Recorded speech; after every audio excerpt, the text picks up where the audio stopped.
Everyone. आज का case एक ऐसा केस है जो आपको स्ट्रेंजर्स पर बिलीव करने से पहले 10 बार सोचने पर मजबूर कर देगा। कहते हैं कनाडा बहुत पीसफुल प्लेस है, लेकिन कनाडा के इस ब्रूटल केस ने पूरे देश को हिला कर रख दिया था। इसके जजमेंट पर भी बहुत सवाल उठे और वो आज तक उठते हैं। आपका क्या सोचना है आप भी बताइएगा, लेकिन उसके पहले चलिए जानते हैं केस क्या है। 30 जुलाई 2008 को ग्रे हाउंड बस अपने शेड्यूल के अकॉर्डिंग विनीपेग की तरफ जा रही थी, येलोहेड हाईवे से होते हुए। शाम को 6:55 पर बस न्यू पैसेंजर विंस ली के लिए एरिक्सन मैनिटोबा में रुकती है। वो पैसेंजर बस में चढ़ता है और ड्राइवर के साथ वाली सीट पर बैठ जाता है। बस थोड़ी दूर चलने के बाद फिर रुकती है, इस बार एक सिगरेट ब्रेक के लिए। क्योंकि रास्ता लंबा था, बीच में शेड्यूल्ड रेस्ट स्टॉप्स होना बहुत कॉमन है। विंस ली जो अभी कुछ टाइम पहले बस में चढ़ा था, वो अपनी जगह से उठकर पीछे की तरफ कोई सीट ढूंढने आता है। वो 6 फीट का एशियन, 40 के अराउंड उसकी एज थी, सिर पर बाल नहीं थे और उसने सनग्लासेस पहने हुए थे। वो अपने बैठने के लिए सीट देख रहा था। तभी उस पर बस के सेकंड या थर्ड लास्ट रो में बैठे हुए टिम मैकलीन की नज़र पड़ती है। वो मुस्कुरा कर उसे अपने बगल वाली सीट पर बैठने का इशारा कर देता है। टिम मैकलीन 22 साल का कार्निवल वर्कर था, जो ऑलराउंड एक अच्छा इंसान था। अभी रिसेंट में ही उसने अपना काम ख़त्म किया था और अपने घर विनीपेग जा रहा था। टिम अक्सर काम की वजह से ट्रैवल करता रहता था, इसलिए अपने साथ हेडफोन्स और कैमरा लेकर चलता था। विंस ली टिम मैकलीन के साथ वाली सीट पर बैठ गया। टिम ने हेडफोन्स पहने हुए थे और शायद वो हल्की नींद में भी था, इसलिए उसने ली को देखा और वापस आंख बंद करके विंडो की तरफ टेक लेकर सो गया। बस की टीवी स्क्रीन पर द लेजेंड ऑफ जोरो मूवी चल रही थी। लगभग 8:30 बजे के आसपास ली, जो टिम के बगल में अभी आकर बैठा ही था, जो टिम के लिए एक स्ट्रेंजर ही था, उसने एक बड़ा नाइफ निकाला और टिम की नेक और चेस्ट पर स्टैब करना स्टार्ट कर दिया। जब तक कोई कुछ समझ पाता, तब तक उसने टिम को 20 से भी ज़्यादा बार स्टैब कर दिया था। पैसेंजर्स ने बस रोकने के लिए चिल्लाना स्टार्ट कर दिया। उधर बस ड्राइवर ने बस रोकी, सभी पैसेंजर्स बाहर की तरफ भागे। उधर टिम की बॉडी की मूवमेंट पूरी तरीके से बंद हो चुकी थी। रास्ते में सभी पैसेंजर्स उतरे और चिल्लाने लगे। दूर से आ रहे एक ट्रक ड्राइवर ने इतना शोर सुना तो ट्रक रोका और एक पैसेंजर बस ड्राइवर के साथ मिलकर वो टिम मैकलीन को रेस्क्यू करने के लिए बस के अंदर गया। उन तीनों ने देखा कि विंस ली टिम मैकलीन का सिर उसके शरीर से अलग करने के लिए उसे उसी चाकू से लगातार काट रहा है। गार्नेट, जो कि उन 3 लोगों में से एक था, उसने इस इंसिडेंट के तुरंत बाद दिए हुए इंटरव्यू में बताया कि जैसे ही उसने हमें देखा, वो हमारे पीछे आया। ड्राइवर से उसने दरवाज़ा बंद करने को कहा। उसने बटन को प्रेस किया, लेकिन दरवाज़ा सही से बंद नहीं हुआ। ली नाइफ लेकर हमारी तरफ आया, हम पीछे हो गए। मैं और ड्राइवर दोनों बस के बैक साइड में भागे। हम वापस आगे आए, वो बस से नहीं उतरा और दरवाज़ा अभी भी खुला हुआ था। हमने दरवाज़ा बंद किया और इस बार वो दरवाज़ा बंद हो गया। तभी वो चलते हुए बस के आगे की तरफ आया। उसके हाथों में टिम का सिर था और वो हमारी तरफ इस तरह देख रहा था। उसने सिर को छोड़ा एंड टोटली काम। ली ने बस को चलाने का सोचा, लेकिन ड्राइवर ने इमरजेंसी इमोबिलाइजर सिस्टम एक्टिवेट कर दिया था, जिससे वो भाग ना पाए। 8:30 पर ही RCMP यानी कि रॉयल कैनेडियन माउंटेड पुलिस को रिपोर्ट कर दिया जाता है कि किसी ने ग्रे हाउंड बस में स्टैबिंग की है। अथॉरिटीज़ वहाँ पहुँची तो उन्होंने देखा कि रोड पर पैसेंजर्स कुछ उल्टी कर रहे हैं, कुछ बेहोश हैं तो कुछ रो रहे हैं। ली अभी भी बस के अंदर था। उसे गार्नेट, बस ड्राइवर और ट्रक ड्राइवर ने भागने से रोका हुआ था। उन तीनों के हाथों में अलग अलग वेपन्स थे। 9 बजे तक पुलिस बैकअप रेडी करती है और नेगोशिएटर्स के थ्रू ली से बात करने की कोशिश करती है। इसी बीच में वो ली को ये कहते हुए सुनते हैं that I have to live on this bus forever. इधर अथॉरिटीज़ ने ली को देखा कि उसने पूरी बस में टिम की बॉडी को बिखेर दिया था। उन्होंने ऑब्जर्व किया कि ली टिम की बॉडी पार्ट्स को खा रहा है। बाकी पैसेंजर्स को कपड़े चेंज करवाकर इंटरव्यू के लिए RCMP ऑफिस भेज दिया गया था। रात के 1:30 बजे तक ये सब ऐसे ही चलता रहा।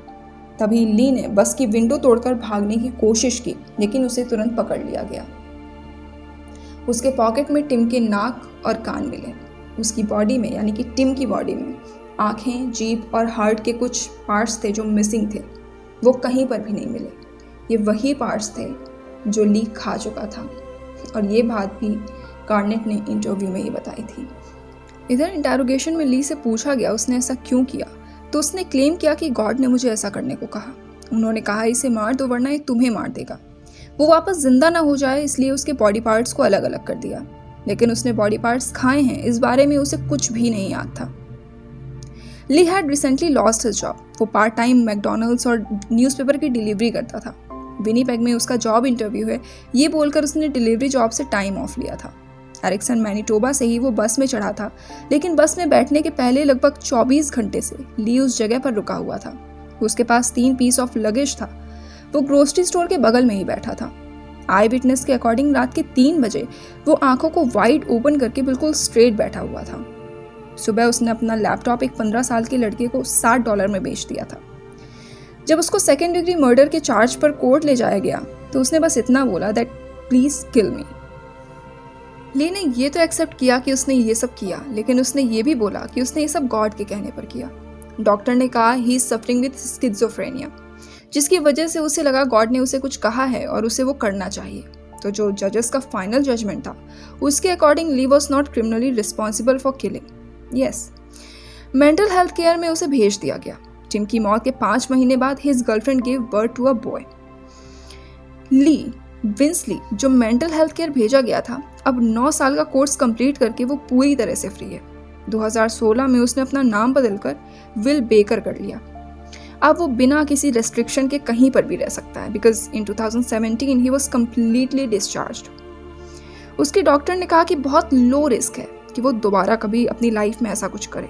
And I don't know low risk और नो रिस्क का डिफरेंस डॉक्टर को समझ में आता है या नहीं।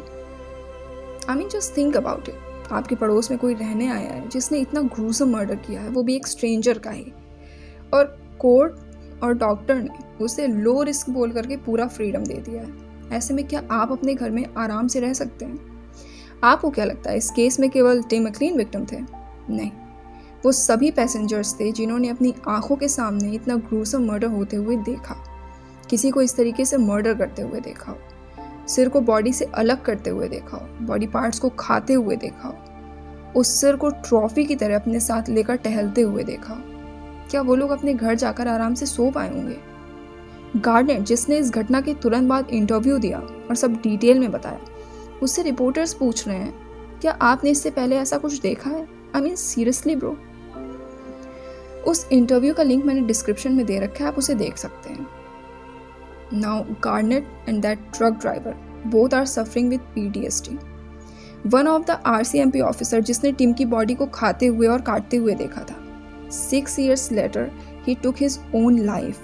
Yes, he took his own life. Stephen और इजाबेल एलिसन ये दोनों टिम की सीट के ऑपोजिट वाली सीट पर बैठे हुए थे। स्टीफन जो यूनिवर्सिटी का A ग्रेड स्टूडेंट हुआ करता था, अब उसने ट्रॉमा की वजह से क्लासेस जाना बंद कर दिया। उसे लगता है कभी भी कोई भी आकर कुछ भी कर सकता है। इजाबेल, उसने स्कूल जाना छोड़ दिया। वो स्ट्रेस की मेडिकेशन पर चल रही है।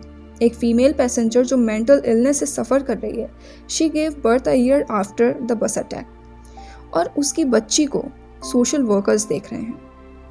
कोर्ट ने रिसेंटली बच्ची की कस्टडी उसकी ग्रैंडमदर को दी because they were concerned her mother's illness and the post traumatic stress disorder.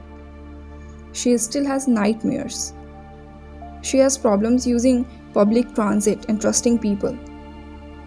Strangers के सामने नर्वस हो जाती है वो, और वहाँ मिस्टर ली के doctor with a very low risk उन्हें फ्री कर चुके हैं। I agree with mister Black Pasta. इन्हें इन डॉक्टर्स को लो रिस्क वाले पेशेंट्स के साथ 1 वीक के लिए सेम रूम में रखना ही चाहिए। शायद लो और नो का डिफरेंस इन्हें समझ में आ जाए। आपको क्या लगता है इस केस का जो जजमेंट था, क्या वो बिल्कुल ठीक था?